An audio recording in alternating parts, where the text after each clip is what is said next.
How you doing? It's Brandon Rains, and this is my devotional speech. My devotional is on never giving up and keeping the faith. My scriptural reference is Ephesians 2:8-9. That verse says, "For by grace you have been saved through faith, and that not ourselves is the gift of God, not our works, lest anyone should boast." In this speech, I was just trying to get across that you should never give up and just continue to pursue your dreams. I started off saying, I'm not supposed to be alive today. And being able to talk to you is a blessing, to be honest. No one really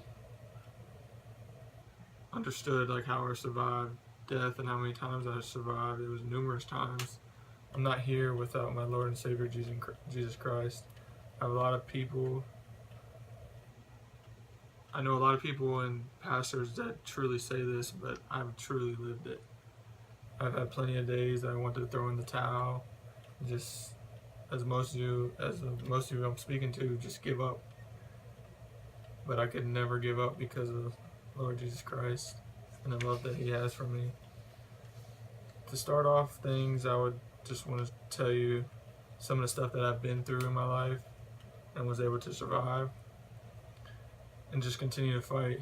First thing, when I was born unresponsive. I was blue, all kinds of different things. You gotta hear the story from my mom, first of all. I don't really know the whole true story.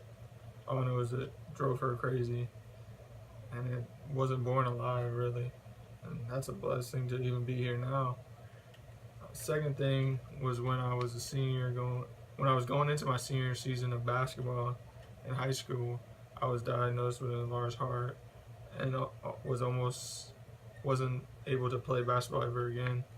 I had to wear a heart monitor for like a month. I do a bunch of EKG tests and stuff in Shands and Gainesville. The third thing, when I was playing my senior year in the preseason classic, me and another kid were fighting for a loose ball. And he slammed my head into the ground with his elbow. I suffered a severe concussion and was motionless for more than 20 minutes and had to be life flown to Shands UF in Gainesville. I still do not remember that day. I just remember waking up in the helicopter and being strapped down. That was just crazy to me.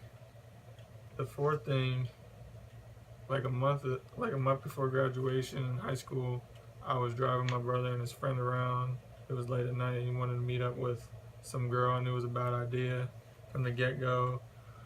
It was late at night, and I usually don't go out late at night at all. I wasn't that kind of person in high school. But my dad told me I had to kind of drive him around and keep watch on him. And that's what I did. But the girl got in the car. She brought some alcohol and smoking and stuff. I didn't like it, so after they hung out for about an hour, I was like, alright, I'm taking you home. And I was driving home kind of ready to get home, get the girl out of my car with the alcohol and stuff because I didn't want to get in trouble. And I took a right turn going about 80 and flipped my dad's Tahoe 5-6 times across the road. Luckily, there was no injuries, no deaths. 2 people didn't have their seatbelt on and they were perfectly fine. But it affected me for about 3-4 months. I couldn't even sit in the car. I was so scared. But God got me through that because now I was able to drive back and forth to Trinity. And if I wasn't able to be strong through that whole situation, I wouldn't be able to do that now. And the fifth thing, this happened while I was at the University of West Florida before I transferred to Trinity. I had a really rough time adjusting, being away from my family, being 4 hours away. I received a full academic and half basketball scholarship to University of West Florida in Pensacola. And it was just hard being 5 hours away, being alone. I was struggling in the classroom, on the court, because I was promised things that the coaches promised me and they never fulfilled ever. And I could just tell stuff was going bad and it was a bad situation for me.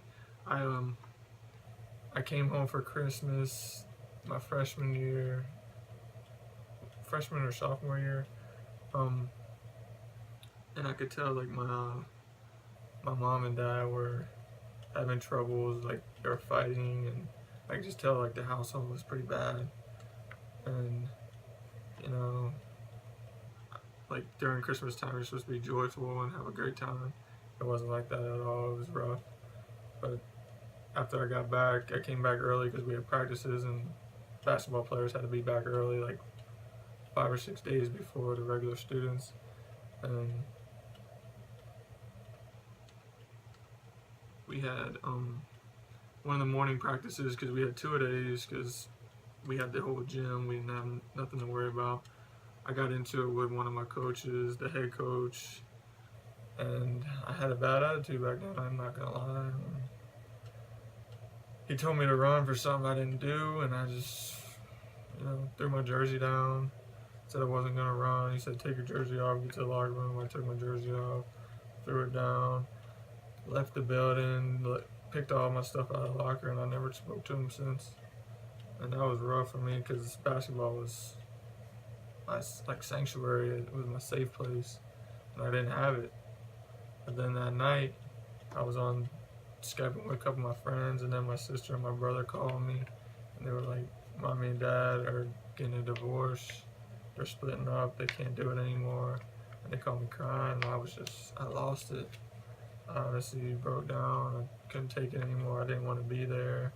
I was so far away, and I knew my brother and my sister were hurting, and it was killing me. So I decided to do something stupid and selfish and try to take my own life, pop some pills.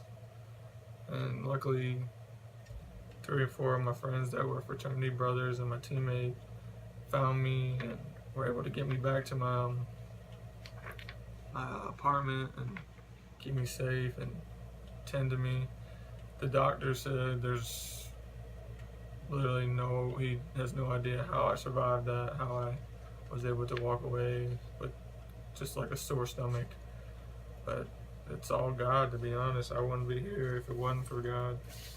There's been so many times that without God I wouldn't be here. And then it took me probably 2-3 weeks to recover and just be mentally focused again. I started doing good in class again. Since I wasn't on the team, I had so much free time. I decided to go to the gym that like all the students were allowed to go to and like just work out. I would sit in the gym for 6 to 10 hours every day and just shoot, run, lift. I just was like, I'm gonna go play somewhere else. This is not the last time I'll play basketball. I know that. And then after that, I started contacting coaches. I started taking visits at a couple of D3 schools, a couple of D2 schools, NAIA. But whatever, God was just leading me to Trinity Baptist, I believe. Coach Milligan and me had a great relationship, and we still do today. And I could call him and talk to him about anything still, even though I'm graduated. And he's just a great guy, and I'm glad that I decided to go there and play basketball. What I like to say is a lot of people give up, though everything is bad. You never know when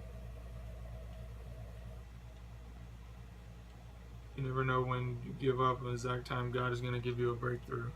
Most relationships end because one of the two people give up on the other, and they basically give up on an entire relationship. But when you're married, you took the vows to death do us part, sickness and in health.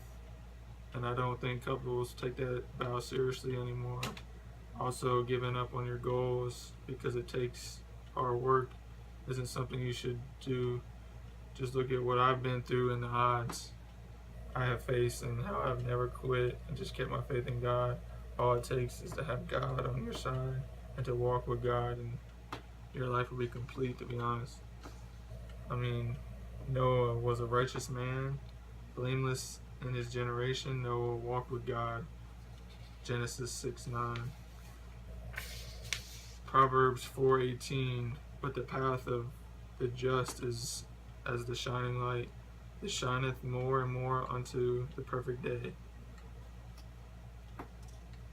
And in this daily devotional that I was reading, it says, there are times when we want to give up. There are times when we want to quit. However, we achieve absolutely nothing when we give up. As much as you might want to take an easy way out, take a smooth road, when difficulties come, no one is given a promise of ease in life at birth. Everyone experiences difficulty in life. However, our problem is never the difficulty we face. Our problem is how we handle the difficulty. If we give up in times of difficulty, then the difficulty has won over you. In the history of Christianity, if the early Christians had given up in the face of their difficulties, there would be no Christian faith today. Until the very end, you must never quit, because the victory in Christian life comes only when we never quit fighting against temptation, when we never quit loving others, when we never quit being totally humble, and when we never quit praying as we kneel at the foot of his cross. That is absolutely true. There are some verses I would like to just tell you during my devotional that helped me throughout the process of putting this whole outline and everything together. Psalm 31:24, be strong and let your heart take courage, all of you who wait for the Lord. Romans 12:12, rejoice in hope, be patient in tribulation, be constant in prayer. 1 Corinthians 13:7, love bears all, believes all things, hopes all things, endures all things. Philippians 1:6, I am sure of this, that he who began a good work in you will bring to the completion of the day of Jesus Christ.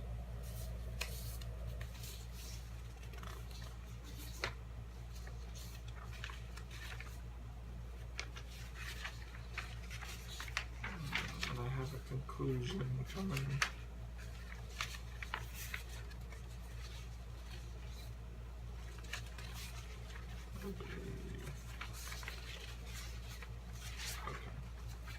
And my conclusion is, after all the tough times that I've been through in my life, even after the times I didn't want to keep going, even after the times I didn't feel like I was good enough, I kept going, never gave up, continued to grow as a person and work hard in my life in every aspect, not just basketball, but everything.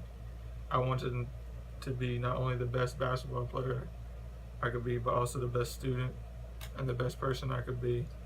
I wouldn't be in this position I am today if it wasn't for God and having a tremendous plan for my life. I just thank you guys for listening to me, and I hope you got some out of my devotional.